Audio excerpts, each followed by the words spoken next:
pour le premier podcast que je vais appeler Opportunité pour un pro. Dans le fond, dans ce podcast-là, on va inviter des entrepreneurs à succès pour mettre en lumière des entrepreneurs, des jeunes entrepreneurs qui ont réussi pour que les jeunes qui suivent. Donc, dans le fond, je voulais faire vraiment un podcast dans ce style que le monde puisse voir d'autres entrepreneurs qui ont réussi. C'est bien.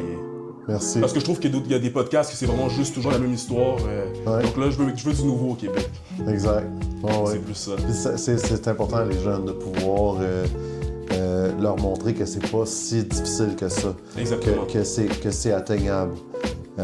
Ça prend juste un peu de vouloir, puis quand tu t'acharnes sur quelque chose, puis tu as un rêve qui est en tête, écoute, les premières journées sont difficiles, les premiers mois sont difficiles, les premières années, mais à force de mettre un pied en avant de l'autre, puis à toujours avancer, des fois, si jamais c'est pas toujours à la même vitesse, mais quand tu avances à tous les jours, ça finit toujours par débloquer, puis c'est pas si compliqué que ça, faut juste avoir le vouloir de le faire. C'est vrai, puis même pour moi aussi, t'avoir aujourd'hui comme invité, ça m'aide aussi parce que ça me donne aussi une vision à long terme. Ça me donne aussi un mentor, quelqu'un que je peux voir, que je visualise, qui a réussi et que c'est pas impossible, comme tu as dit, pour personne, juste qu'il faut que tu aies le vouloir et que tu travailles. Peut-être l'année prochaine, c'est moi qui va te faire le podcast. Ah oui, c'est ça. Parfait, merci Mathieu. Aujourd'hui, qui est Mathieu Leclerc? Ben ouais, premièrement, merci Terry, c'est un privilège d'être à un podcast avec toi. On a déjà travaillé ensemble dans l'industrie d'automobile, puis là, ça me fait plaisir dans un autre environnement de faire ce podcast-là avec toi.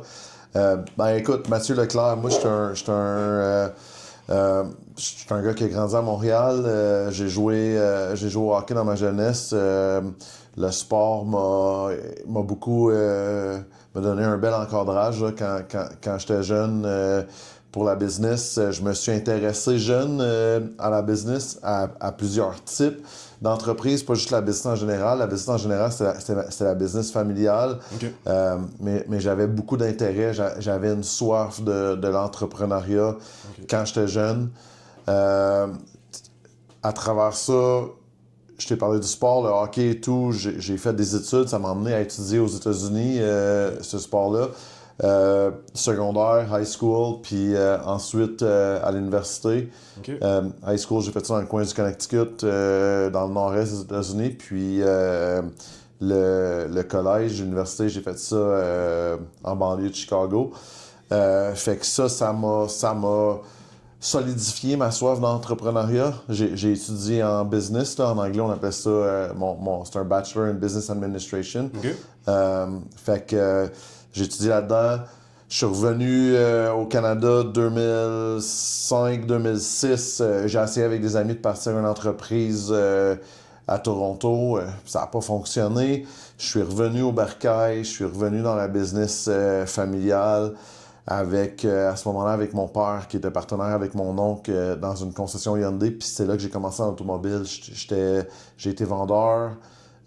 J'étais directeur des véhicules d'occasion, j'ai été directeur des véhicules neufs, j'ai été directeur général, puis c'est à partir de là j'ai eu d'autres opportunités de faire d'autres acquisitions puis sortir un petit peu du Hyundai. Fait que avec mon oncle, j'ai fait des acquisitions de Subaru Rive-Nord, où on a travaillé ensemble d'ailleurs.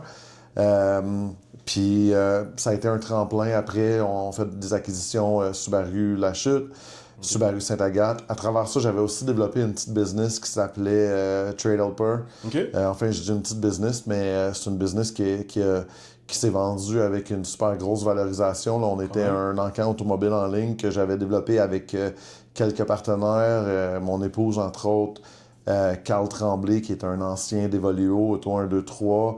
Denis Leclerc, qui est propriétaire du groupe Albi, le géant, là, que plusieurs personnes connaissent. Fait qu'une autre entreprise qui a fructué puis qui a très bien fait, puis qui m'a aidé un peu aussi dans ce tremplin-là à devenir actionnaire dans ces concessionnaires automobiles-là. Puis écoute, avec le temps, ma soif d'entrepreneuriat, elle a grandi, elle a évolué. Mon désir de faire des choses seul, puis de monter ma propre petite entreprise sans partenaire a pris un peu le dessus. Donc printemps 2025, là, fait que dernièrement, il n'y a pas longtemps, avril-mai pour être plus précis, J'ai fait une séparation avec ma famille où j'ai revendu toutes mes actions que j'avais dans ces concessions-là. Dans le fond, 4 concessions, le Chemin des Hyundai, Subaru Nord, Subaru La Chute, Subaru Sainte-Agathe.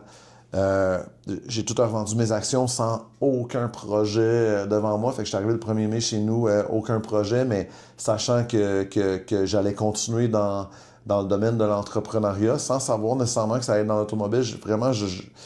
J'analysais toutes les opportunités qui pouvaient se présenter. C'était vraiment, comme excuse-moi, t'as coupé, tu t'es vraiment lancé dans le vide. Dans le vide. Ouais, dans le vide. Puis ouais, il y avait un peu d'insécurité là-dedans. C'est sûr.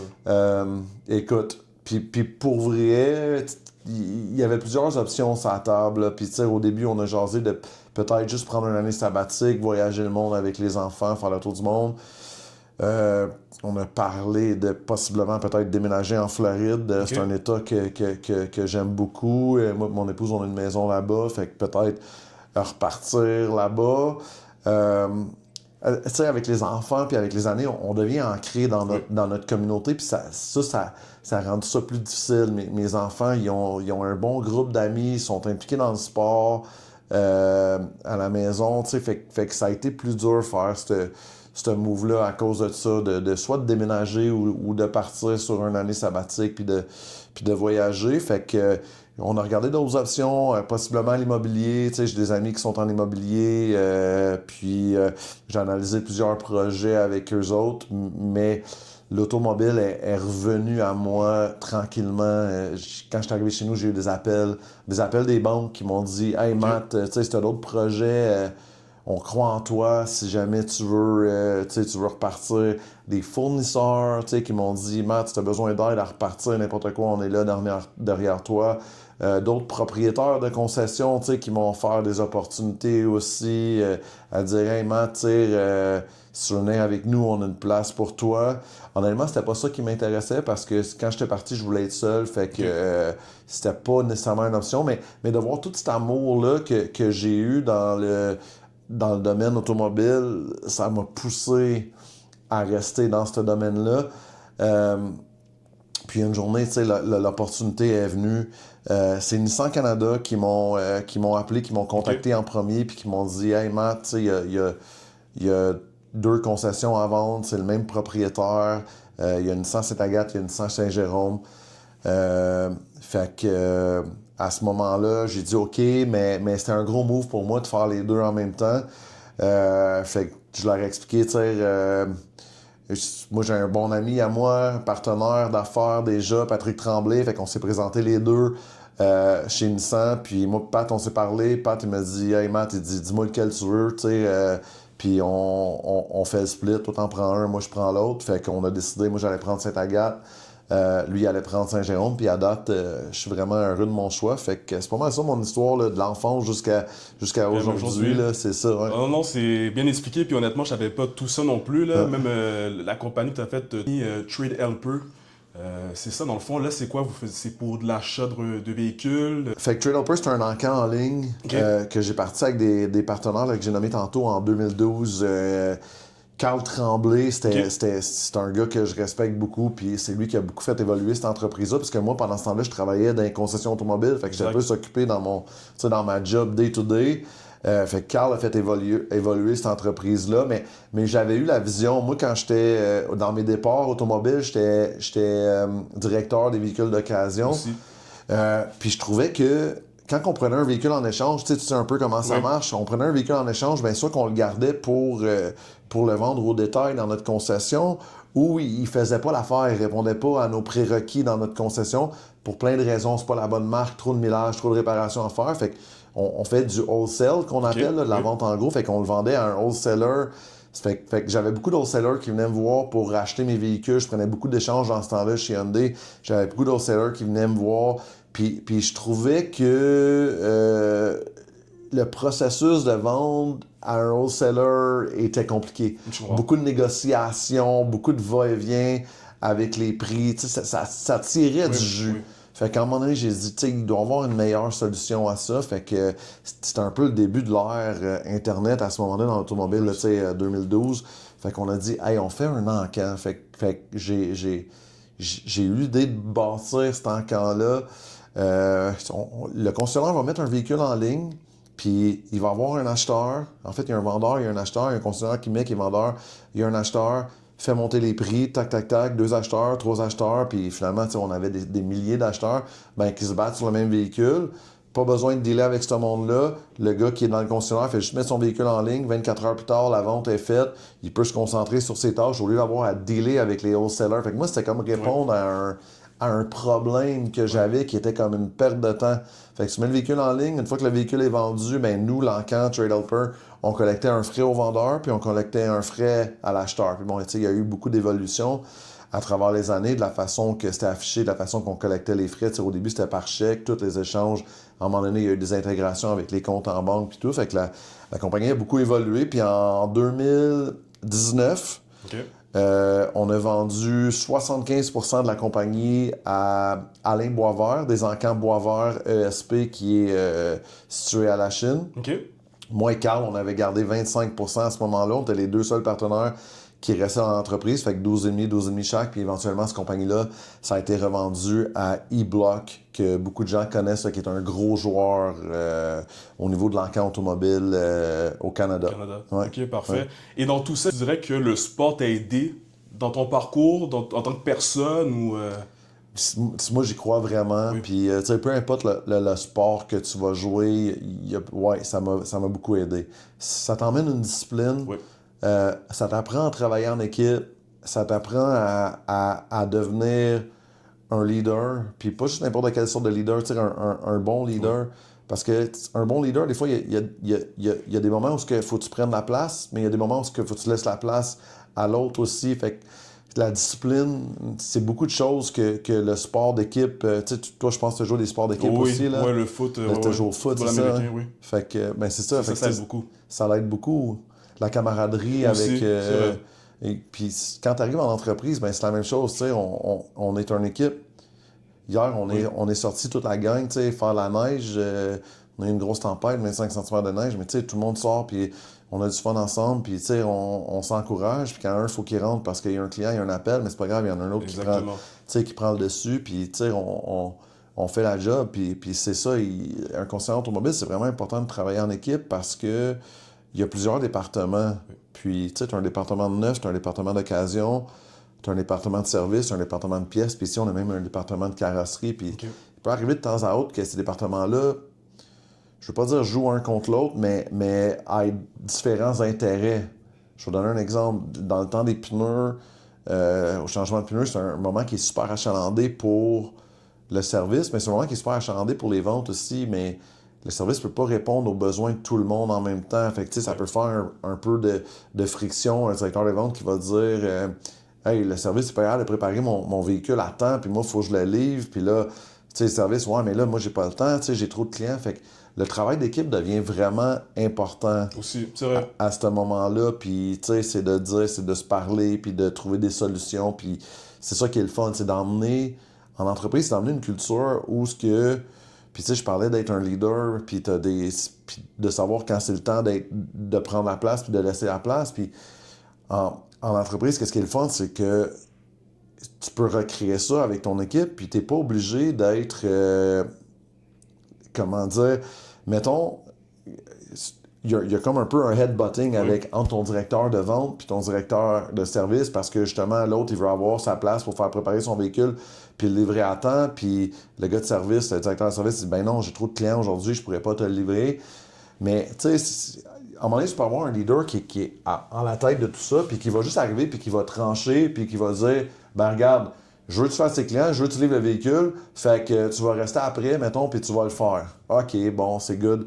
Mais un bon leader, c'est de faire travailler ton équipe ensemble, dire « OK, regardez, on va s'asseoir ensemble, puis tout le monde, puis ça devient une habitude. Le directeur des ventes, le directeur des services s'assied ensemble, puis « Hey, c'est quoi la solution? » « Ouais, mais écoute, moi, je peux peut-être le laver, je vais envoyer 2 laveurs le laver pendant que toi, tu fais ça, puis tu sais, après ça, il va juste rester, je sais pas, mettons, un accessoire à poser, puis OK, pas de trouble, le directeur de service va dire, tu sais, OK, mon gars, il va rester une demi-heure de plus après la job, puis tu sais, on va le finir, puis finalement, on va être capable de le livrer demain matin, ton véhicule. » Fait que, tu sais, c'est d'instaurer ce thinking-là, puis ces valeurs-là pour que, c'est ça le leader, pour que t'as pas besoin d'intervenir parce que tu as créé une formule où ce que ton équipe travaille bien ensemble. En équipe, puis se respecte. Puis ouais, non, c'est ça, je suis vraiment d'accord avec toi. Puis c'est vrai, même comme tu as dit, quand on était chez Subaru, ce que j'aimais faire à chaque matin, c'est aller voir chaque département, dire bonjour, juste avoir une communication, avoir un respect aussi. Parce qu'après, comme tu dis, c'est plus facile de communication,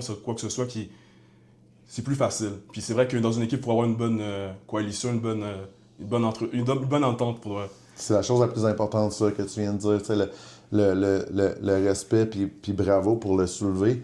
Moi, c'est ça que je fais à tous les matins quand je rentre dans la concession. C'est la première chose que je fais, c'est je dépose mes choses, j'enlève mes bottes, j'enlève mon manteau, puis je fais le tour. Puis, tu sais, partout, pas juste le tour des ventes, là.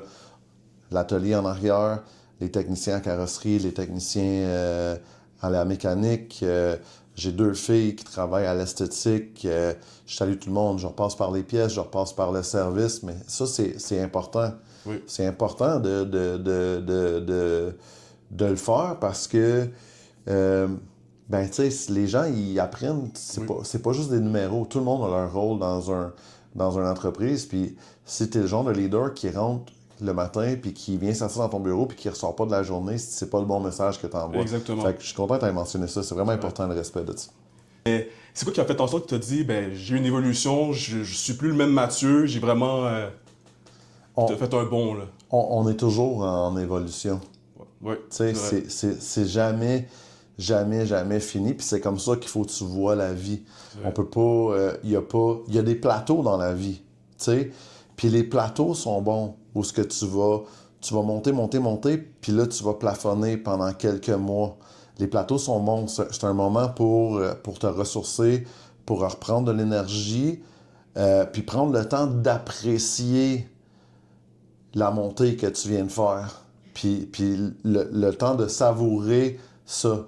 Mais dépendamment à quel stade tu es rendu, les plateaux vont durer un certain temps. Mais après ce plateau-là, il y a toujours une soif d'aller plus loin. Fait que tu es toujours en constante évolution. Tu sais, on se compare un peu toujours au passé, qu'est-ce qu'on a fait dans le passé, puis tu sais, c'était quoi nos résultats. Puis l'automobile, c'est beaucoup ça. Puis l'automobile, c'est une business de chiffres, où ce qu'on analyse beaucoup les chiffres. Tu sais, fait on a la chance d'avoir beaucoup de data. Fait que quand on fait un mois, puis on ferme un mois, bien, on est capable de regarder l'année passée, hey, c'était quoi qu'on a fait exactement, très précisément, nos chiffres, puis de voir, hey, est-ce qu'on a évolué. Fait que ça, c'est important pour moi, les chiffres, mais tu sais, au-delà de tout ça, comme personne, ben, je pense que ce qui m'a fait évoluer le plus, c'est ma dernière année qui a été, une plaque tournante, là, mettons, dans ma vie, séparation avec la famille au niveau de l'actionnariat, puis de partir seul en entreprise, ça a été quelque chose qui m'a fait beaucoup évoluer. Et j'ai appris énormément aussi, puis j'étais pas à ma première acquisition, mais j'étais à ma première acquisition seul, sans équipe pour me supporter. Fait que j'ai appris beaucoup à ce niveau-là. Je me suis rendu compte que c'est un parcours qui est très solo, mettons, dans un sens où tu sais, c'est sûr que tu te retrouves le soir, puis tu te poses des questions, puis tu sais, je suis en train de bien faire ça. Tu vas rencontrer beaucoup d'embûches, là, parce que quand tu fais une acquisition, tu peux pas penser à tout. C'est sûr. Fait que tu arrives, puis tu frappes des murs, puis tu te remets en question, puis hey, sais-tu... tu sais, je fais-tu la bonne affaire? C'est solo, il n'y a pas beaucoup de monde que tu peux appeler puis que tu peux discuter avec le soir quand tu arrives chez vous. Fait que ça m'a fait beaucoup évoluer d'arriver puis d'être seul. Puis il a fallu que j'apprenne, il a fallu que je fasse beaucoup de recherches. Je me suis retrouvé pas de comptable quand je suis arrivé ici aussi. Ça, j'ai trouvé ça extrêmement difficile. On trouvait un bon, oui, c'est pas... Dans l'acquisition, tu sais, j'avais peur. Je checkais mon compte de banque à tous les jours. Je disais, OK, j'ai-tu de l'argent qui sort? Tu sais, j'ai pas de comptable qui vérifie vraiment. Est-ce que tu sais, mes taxes sont-ils payées? Est-ce que tout est en bonne et due forme? Fait que, écoute, ça, je te dirais une couple de nuits blanches là, à penser, mais ça te fait évoluer. Exactement. Tu deviens plus fort, puis après ça... tu sais, 1 mois passe, 2 mois passent, 3 mois passent, tu sais, les choses se stabilisent, 4 mois passent, puis là, tu te rends compte, tu retombes dans une zone où tu es plus à l'aise, puis où tu peux te défoncer. Mais quand je parlais de plateau, c'est ça, là, je suis un peu en évolution avec l'acquisition. Je suis seul là-dedans, j'ai pas une grosse équipe, là, parce que j'étais habitué de travailler avec une grosse équipe où on avait 6-7 concessions, mais là, je suis seul, fait que j'ai pas d'équipe de comptable derrière moi. J'ai un employé qui quitte, mais je peux pas en emmener un autre d'une autre concession pour remplacer. Fait que j'étais en gros apprentissage. Puis honnêtement, j'aime ça parce que je vois l'évolution. Puis ça nourrit beaucoup, là, de voir l'évolution, de voir que tu arrives aujourd'hui puis tu dis, OK, je suis un peu meilleur que hier, puis je suis un peu meilleur que la semaine passée, puis on est pas mal meilleur que le premier mois qu'on est rentré ici. Fait que, écoute, ça, quand tu es un entrepreneur, c'est comme, tu sais, c'est une drogue. Puis je pense qu'on est tous addicts à quelque chose dans la vie. Puis, tu sais, puis il y en a, malheureusement, c'est les substances. Mais, tu sais, il y en a d'autres, c'est le sport extrême. Puis, mais moi, c'est ça. C'est ma soif de vivre. Puis c'est pour ça que je me réveille à tous les matins. C'est de voir mon équipe, puis de voir l'évolution qu'on fait. Puis c'est très, très satisfaisant. Non, c'est sûr. Ouais. C'est sûr. Puis aussi, pourquoi Nissan et pourquoi Sainte-Agathe? Est-ce que tu avais des points vraiment spécifiques pour dire, OK, ben, je veux que ce soit un concessionnaire Nissan, ou est-ce que je veux vraiment que ça soit situé à Sainte-Agathe? Parce que je sais que tu avais le choix entre Saint-Jérôme ou Sainte-Agathe. Mais c'est quoi qui t'a fait trancher? Écoute, c'est vraiment une bonne question. Fait qu'il y a je vois 2 points dans ta question, là, pourquoi Nissan puis pourquoi Sainte-Agathe, entre Saint-Jérôme et Sainte-Agathe. Je vais commencer par t'expliquer ce premier volet-là. En fait, j'habite à Tremblant, fait que c'est à côté, c'est plus proche. Il y a beaucoup, je connais la communauté dans le coin de Sainte-Agathe. Je connais les équipes sportives, je connais des organismes que je fais déjà partie, certaines fondations. Fait que une Sainte-Agathe, c'est une concession qui est ancrée dans la communauté dans laquelle j'habite déjà. Fait que ce choix-là était simple pour moi. C'est pour ça que j'ai choisi entre Sainte-Agathe et Saint-Jérôme. Maintenant, Nissan, c'est une bonne question. Puis je veux juste te dire, t'as pas vraiment le choix. C'est comme quand tu achètes une concession automobile, mettons, c'est comme acheter une maison. Ton choix, il varie dans qu'est-ce qui est à vendre dans la maison. Tu peux pas juste aller cogner sur ton voisin et dire « Hey, je veux acheter ta maison. » Bon, ben ça se fait, mais le gars, il va te dire « OK, il va te demander un prix de fou. » Même affaire pour une concession automobile.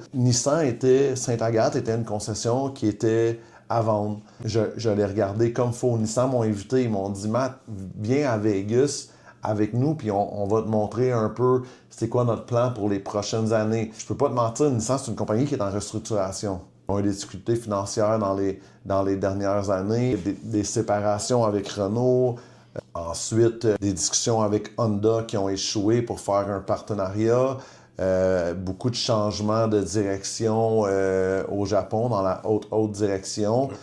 Fait que c'est un manufacturier qui a évolué. Là, il y a un nouveau leadership qui est à la table. Fait que je suis allé les rencontrer à Vegas. J'ai écouté c'était quoi leur plan. Beaucoup de nouveautés qui s'en viennent. Beaucoup de simplification des processus parce qu'ils ont rendu, avec les années, ils ont rendu des processus assez difficiles pour les concessionnaires. Beaucoup de red tape, mettons, pour, en anglais, des programmes puis des exigences, mettons, à remplir. Fait qu'ils ont beaucoup simplifié ça. Beaucoup de nouveaux modèles, beaucoup d'améliorations au niveau de la qualité. Aujourd'hui, ils ont le prix J.D. Power pour les véhicules les plus fiables. Pour les marques grand marché. Mettons, les marques populaires, là, si on exclut les marques de luxe. Fait que j'étais allé, j'ai écouté ça. Écoute, je disais, OK, ils ont un bon plan, puis c'est un beau challenge, je trouvais. Puis non seulement Nissan était en restructuration, la concession ici était une concession qui avait besoin d'un peu de restructuration. Fait que tout ça, c'est un challenge qui m'était quand même familier. Bon, j'ai pris des concessions Subaru, mettons, qui étaient inexploitées. C'est sûr que la marque Subaru est une marque qui est beaucoup plus facile à monter que plusieurs autres marques, là, parce que c'est un manufacturier qui est hyper facile à travailler avec. Il y a beaucoup moins de compétition, mettons. Nissan, il y a beaucoup plus de compétition. Mais c'était pas un territoire qui m'était inconnu, ce genre de challenge-là. Fait que, étant donné que c'était à côté de chez nous, le challenge de remonter une concession, écoute, tout ça, ça m'attrayait, ça m'a plu, puis j'ai dit, c'est moi et ma conjointe, on s'est parlé et tout, puis on s'est dit, OK, let's go, on embarque, puis on le laissait. Fait que nous voici, on est ici depuis le 2 septembre. Félicitations, un beau défi. Ouais, puis juste pour te dire, on est rentré ici le 2 septembre, bon, c'était mon premier mois. On a fait 70% de notre objectif. Wow, OK. J'en étais pas fier, là. C'est quand même c'est très bas. Mais là, on apprend un peu les rouages de Nissan, la pub et tout, comment ça fonctionne. Fait que deuxième mois, en octobre, on fait 120% de notre objectif. Troisième mois de novembre qui vient de se terminer, on a encore fait 120% de notre objectif. Fait que ça va bien. On va essayer que ça reste un trend. On va essayer de viser 120% de l'objectif. Tu viens de compenser ton 70. En décembre. Ouais, exact. Puis, tu sais, c'est un mois, septembre, c'est un mois qu'on a perdu de l'argent aussi. Fait que et ça, c'était un autre facteur qui rajoutait un petit peu au stress, tu sais, d'acheter une nouvelle entreprise. Tu arrives ici, le premier mois, tu perds de l'argent. Bon, OK, boy, j'ai pas fait ça pour perdre de l'argent. Heureusement, on a eu un super bon mois de novembre. Le service a super bien roulé parce que c'est la période des changements de pneus. En plus. Les ventes ont super bien roulé. Ben, octobre-novembre, les deux. Fait qu'on a refait l'argent qu'on avait perdu en octobre. Puis je calcule mes affaires. On va faire de l'argent encore en novembre. Fait que here we go. Puis, tu sais, on pousse fort. L'équipe est motivée. Puis, non, c'est vraiment le fun. C'est un challenge qui est vraiment, vraiment le fun pour moi. Ouais. C'est le fun. C'est ça, tu me parlais de ton premier mois, 70%, 120% le deuxième, troisième, 120% aussi. Et à court terme, tu vois quoi pour Nissan Sainte-Agathe? Toi, tu vois comme évolution pour que tu souhaiterais avoir à court terme et à long terme aussi, ta vision. Je veux mettre la concession sur la map, puis je veux mettre la marque sur la map. C'est un bon véhicule pour la région Nissan, pour plein de raisons, parce que c'est un véhicule qui est abordable. C'est un véhicule qui offre beaucoup de versions à traction intégrale, fait que dans les Laurentides, c'est important. C'est un véhicule qui offre des taux de location exceptionnels, fait que ici, c'est ça qui est en demande. Fait que j'aimerais profiter de tout ça pour vraiment pousser le véhicule puis de faire que les parts de marché à Nissan, dans ma région de Sainte-Agathe, tu sais, je vais jusqu'à Saint-Donat, je vais jusqu'à Sainte-Adèle, puis je monte à Saint-Faustin, dans ce genre de triangle-là, que les parts de marché de Nissan prennent l'ampleur, puis je veux être un joueur aussi dans ma communauté, fait que je veux être quelqu'un je veux être une concession qui est impliquée. Fait qu'on a parlé un peu au début, là, je pense, au début de l'entrevue, mais les équipes sportives, tu sais, je veux être commanditaire, je veux être supporter, peu importe, là, on fait une collecte de denrées pour les familles en besoin, pour Noël. On supporte la Fondation Tremblant qui supporte tous les enfants dans le besoin dans la MRC des Laurentides. Okay. Fait que tout ça, fait que le goût de redonner, le goût d'être un joueur dans la communauté, le goût d'être impliqué, puis le goût de pousser la marque. Parfait. C'est tout ça, hein? Et du côté de ton équipe, c'est quoi que tu voudrais amener côté humainement ou professionnellement que toi, tu sens que tu vas faire la différence? Je suis content que tu poses la question. Je sais pas si tu as remarqué sur notre logo, on a 3 mots qui sont 3 valeurs. C'est confiance, proximité et qualité. C'est pas juste du marketing, c'est vraiment des valeurs qu'on instaure non seulement dans l'équipe, puis je vais t'expliquer un peu la vision, ça part par l'équipe, puis quand ça part par l'équipe, ben, c'est repoussé à la clientèle. Fait que dans le sens que je vais commencer par la première valeur, confiance. Je veux donner aux employés la confiance qui sont dans un environnement de travail où ce qui peuvent être, respectés, la confiance qui sont dans une place où ce qui peuvent évoluer, s'ils en ressentent le besoin et la soif, la confiance qui sont à une place où ce qui sont écoutés. Fait qu'en leur donnant cette confiance-là se transpire au client, puis en retour, ça donne confiance au client quand il rentre ici, il peut le ressentir. Exact. OK? La proximité, ben c'est la même chose. C'est pas juste la proximité puis d'être proche de nos clients, parce que ça, c'est facile à dire, puis ça devient juste du marketing. La proximité, c'est la même chose. Ça commence à l'interne. On est une équipe qui est proche, on est une équipe qui est soudée, on est une équipe qui est impliquée dans la communauté, qui est proche de notre communauté. Fait que tout ça, ben, on transmet ces valeurs-là à notre équipe. Ben, c'est la même chose, c'est transmis au client. Le client rentre ici, il sent qu'on est une équipe qui est proche, puis en même temps, lui se sent proche de nous. Puis c'est la même chose, c'est un peu la même raison pour laquelle toi, tu retournes peut-être souvent au même restaurant parce que tu connais les employés, tu connais le serveur, tu connais le propriétaire, mais quand tu rentres dans ce restaurant-là, tu te sens bien, tu te sens comme chez toi, tu te sens comme tu fais partie de la famille, mais cette proximité-là, c'est ça qu'on essaie de créer. Même chose avec nos clients, on veut qu'ils rentrent ici puis qu'ils sentent qu'ils ont une équipe qui est proche, puis qu'en même temps, eux, ils sont proches de nous, puis ils sont comme chez eux. OK. Puis la qualité, ben ça va de soi. C'est en donnant ces deux valeurs-là, la confiance puis la proximité, une équipe soudée puis une équipe qui a la confiance d'évoluer dans un environnement qui est sain puis qui est le fun à travailler, ben ça pousse naturellement vers la qualité. Oui. Fait que c'est d'offrir un service de qualité, mais au-delà de la qualité, parce que ça va arriver qu'on fait des erreurs, puis t'as beau avoir le meilleur staff du monde, mais des fois, un matin, tu vas rentrer ici puis tu vas faire une erreur, puis c'est normal, c'est humain, ben c'est de le reconnaître. Fait on offre un service de qualité, puis quand on l'échappe, ben c'est de le reconnaître puis de ne pas avoir peur de se reprendre. Exact. Puis c'est comme ça qu'on fait la meilleure clientèle. Les clients ont une opportunité de se reprendre sur, peu importe que ça soit un processus de vente qu'on a mal effectué ou bien une réparation qu'on a mal effectuée en arrière à la mécanique. Les clients ils vont me donner une deuxième chance. Parce qu'ils vont venir et ils vont faire une plainte. Puis, ben, c'est de transformer cette plainte-là en une fidélisation de client. Exact. C'est une opportunité. Oui, c'est vrai. Parce que comme tu dis, on fait tous des erreurs. Puis quelqu'un qui dit qu'il n'a jamais fait d'erreur, c'est impossible. Puis comme tu as dit, la chance de pouvoir se rattraper puis réparer cette erreur-là, le client, c'est sûr qu'il va être encore plus heureux. Puis t'as tout compris. Il va oublier. Il nous donne une opportunité, dans le fond, de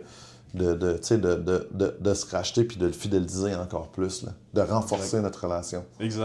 Comment tu veux que les clients se sentent quand ils rentrent en concession, mais comme je peux pas bien comprendre, tu veux qu'ils se sentent comme chez eux, qu'ils se sentent, dans le fond, qu'ils n'ont pas un stress, qu'ils sont pas inquiets, qu'ils savent qu'ils peuvent faire confiance à leur vendeur, qu'ils savent qu'un propriétaire aussi qui est là, qui écoute aussi ses employés. Donc pour toi, c'est vraiment ça qui est important, là, que le client rentre puis il se sente à l'aise. Oui, parce que veux pas, les clients, ils ont encore une peur de rentrer dans une concession automobile, peur peut-être de rencontrer un vendeur qui est harcelant, de rencontrer un vendeur qui met de la pression, ou même à faire au service, de rencontrer un conseiller, une conseillère technique qui va mettre de la pression pour vendre une job qui est nécessaire, mais qui va être poussée quand même. Les clients ressentent une pression souvent quand ils rentrent dans un concessionnaire. Fait que l'automobile a beaucoup évolué, elle a beaucoup changé. C'est rendu une game de transparence aujourd'hui. Puis, tu sais, c'est un people business. Fait qu'on doit être proche de nos gens. Puis c'est vraiment important que les clients, ils le ressentent quand ils viennent ici, parce que sinon, ils vont sortir puis ils vont aller en essayer un autre. Hein. C'est vrai. Fait que ouais, c'est ça. C'est ça qu'on veut que les clients ressentent quand ils rentrent dans la concession. Dans ton équipe, ce serait le plus important comme valeur à respecter? Ben, je pense que c'est ça que je viens de jaser, la confiance, la proximité puis la qualité. Je pense que ces trois valeurs-là fait que c'est la base, mais ça fait tout le reste. Puis, tu sais, je l'ai dit, la confiance d'évoluer dans un milieu où ce qu'on se sent respecté et tout, mais ça commence beaucoup par ça, tu sais, le respect. Tout le monde a différents stades. Degrés, mettons, dans leur job, dans une concession automobile. Il y a des directeurs, il y a des vendeurs. Même dans les mécaniciens, tu as des ABC, tu as des apprentis qui lavent les voitures puis qui font un job phénoménal. On a des techniciens, fait que tout le monde est des techniciens à la carrosserie, fait que tout le monde est à des différents niveaux en termes de job qu'ils vont faire. Mais humainement, on est tous au même niveau, puis on se respecte tous. C'est comme ça que l'équipe doit trancher, puis c'est ça notre culture d'entreprise. Puis, tu sais, si ça ne fit pas, ben c'est pas la bonne place pour toi. Mais pour que ça fitte, il faut que je te donne cet environnement-là. Exact. Puis c'est ça que j'essaie de transmettre. J'essaie de donner cet environnement-là aux employés, où ils peuvent évoluer dans une place où ils se sentent respectés, puis ils se sentent gratifiés, puis ils sentent qu'ils peuvent évoluer. Exact. Ben, c'est vrai parce que même comme tu as dit, elle lave les véhicules impeccablement. Si elle les laverait mal, les clients seraient déçus. Donc peut-être même, peut-être il y a des ventes qui ne se feraient pas peut-être à cause de ça. Donc c'est sûr que tous les corps de métier sont importants dans un concessionnaire.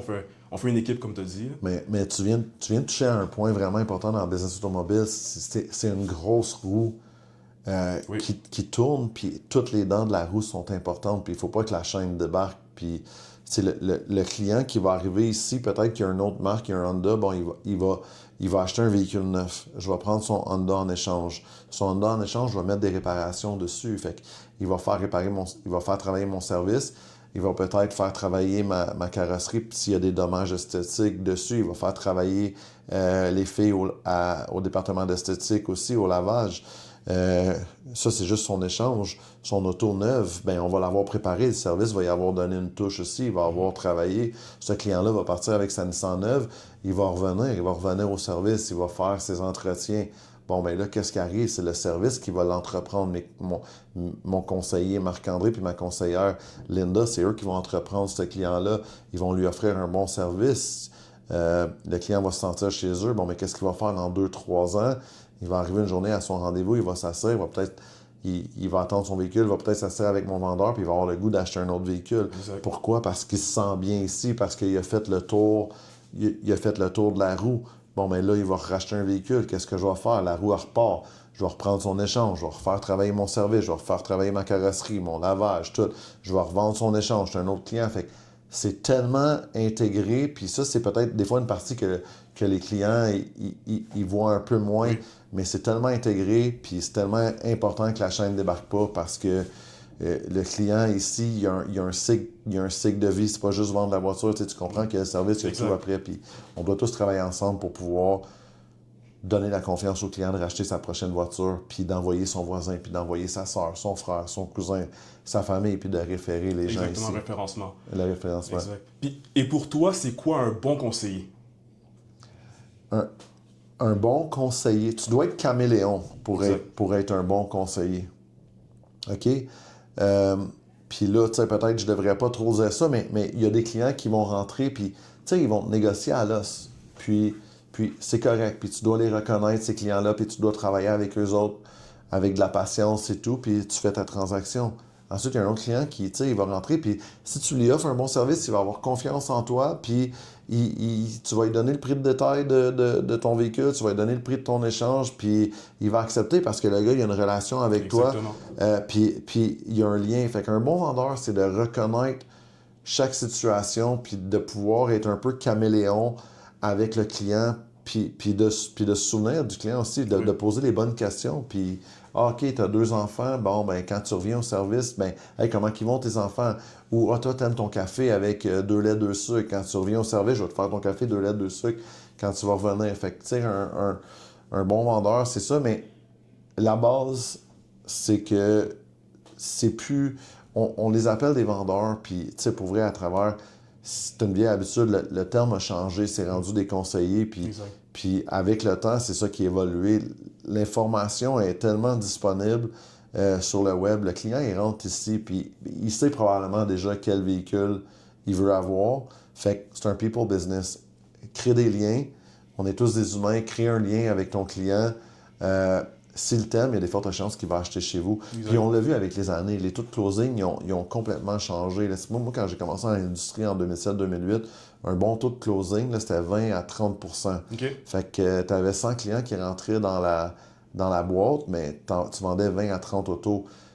Avec les années, il y a de moins en moins de clients qui rentrent dans la boîte parce que les clients, ils vont pas magasiner d'une marque à l'autre parce qu'ils font leur recherche en ligne maintenant. Fait que les taux de closing ils ont évolué. C'est plus du 20-30 maintenant, c'est du 50-60 des clients qui traversent la porte, qu'on leur vend un auto. Pourquoi? Parce qu'on crée des liens avec eux autres, puis ils savent déjà qu'est-ce qu'ils veulent, mais en créant un lien, ben ils nous apprécient et tout, puis ça leur donne le goût d'acheter ici. OK, Fait parfait. que c'est un bon vendeur, c'est ça, c'est créer des liens. Faut pas que tu sois gêné, faut que tu sois un peu extraverti, mais crée des liens avec la personne, puis ça va bien aller. C'est vraiment aussi simple que ça. Et pour toi, un bon gestionnaire, un bon directeur des ventes, conseiller, comment tu... C'est quoi pour toi un bon gestionnaire, ça serait quoi? En termes de gestionnaire, moi, j'ai toujours eu l'idée de dire, il faut pas que tu te rendes indispensable. Dans le sens, il faut pas que tu essaies de t'accaparer toutes les tâches pour te rendre indispensable dans l'idée, mon patron supérieur, il a tellement besoin de moi qu'il ne pourra jamais se débarrasser de moi. Le but d'un bon gestionnaire, là, puis moi je dis, tu sais, si tu es un bon gestionnaire, ça veut dire que tu peux partir 1 mois en vacances, puis la chaîne ne débarquera pas. Tout va continuer à rouler parce que tes processus, les valeurs que tu as ancrées dans ton département, dans ton équipe, sont tellement bâties, solides, que ça perdure dans le temps. Fait qu'un bon gestionnaire, c'est ça. C'est pas laisse faire, je vais le faire, ça va être mieux fait. C'est montre-les à ton équipe comment le faire. Rends-toi le moins important possible.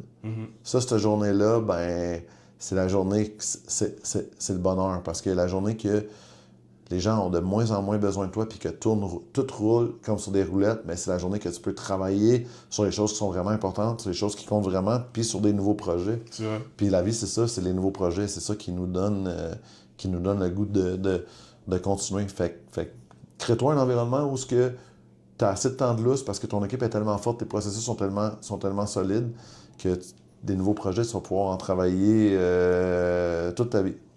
Ça serait quoi le message que tu ferais laisser aux jeunes Québécois? Et pas peur. Je sais pas comment te dire, mais tu sais, des fois, t'as un goût d'un défi, t'as un goût de faire quelque chose, mais t'es déjà t'es déjà installé dans tes pantoufles, mettons, puis t'es dans un autre emploi. Peut-être un emploi de bureau où t'es plus renfermé, mais t'as le goût de venir dans la vente automobile parce que justement, c'est un people business où ce que tu croises beaucoup de monde puis où ce que tu interagis avec beaucoup de gens, t'as le goût de faire ça. C'est un domaine à commission, fait que c'est sûr que ça peut être insécurisant puis ça peut prendre beaucoup, beaucoup de courage de laisser un emploi qui est rémunéré à salaire fixe pour venir travailler à commission.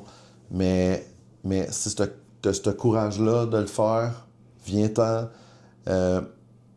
fais le saut. Si t'aimes les gens, si t'aimes travailler, il y a beaucoup de succès à avoir dans l'automobile. Il y a beaucoup d'argent à être fait dans l'automobile aussi. Là. Tu peux très, très, très, très bien gagner ta vie. Fait que c'est ça. Aie pas peur. C'est pas si compliqué que ça. Viens en concession. On va te montrer comment ça fonctionne. On va te donner les bons outils. Puis honnêtement, un conseiller qui commence, on va dire un green, tu l'as fait un jour, tu étais conseiller, là, en 3-4 semaines, tu es up and running, tu vends des autos, les commissions commencent à rentrer, puis tu ne regardes plus jamais en arrière. C'est vrai. Et pas peur. C'est vrai. Et pour ton équipe, ça serait quoi le message que tu voudrais laisser à l'équipe de Nissan Saint-Agathe? On vient juste de commencer ensemble. Ça fait 3 mois. Déjà là, on voit une belle progression. On voit des évolutions. On a tellement de belles années devant nous. Puis le plus important, c'est quand tu fais ça, c'est d'avoir du plaisir. Fait que beaucoup de plaisir, beaucoup de respect, puis beaucoup de succès à venir dans les prochaines années. Puis je suis confiant en mon équipe. Ben, je te le souhaite aussi. Puis Merci. Mathieu, je sais que c'est déjà bien parti, puis je sais que ça va juste continuer à aller dans le succès. Puis merci pour ton temps. Hein. Merci Terry. Merci à toi. Merci.